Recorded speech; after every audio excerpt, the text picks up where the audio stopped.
Oglasila se Zolina majka i rekla nam je šta misli o ulasku Miljane Kulić sa novim partnerom u zadrugu. Nisam puno pratila, vidjela sam naravno da je Miljana ušla sa novim dečkom, ali mislim da je to sve gluma. To je sve planski uradila. Nema tu emocije, sve sama gluma. Da neko nekoga toliko voli, ne bi ga vozio kod bivšeg i titrao mu. Kaže da je biznismen.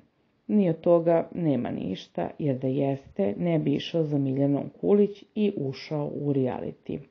Nije klošar neki, sigurno radi, ali do sada nije ni jedan biznismen ušao u reality. To je sve nameštena priča od strane Marije Kulić i Siniše. Oni su njega izmanipulisali. Miljana priča da je Zola uzeo od nje nekih 160.000 evra. To je sve laž. Da je uzeo i da ih ima, ne bi sigurno ušao u 5. sezonu zadruge, nego bi nešto uradio sa tim parama. A ni Miljana nema pare. Sve njene pare su kod Marije. Ona je to meni lično pričala.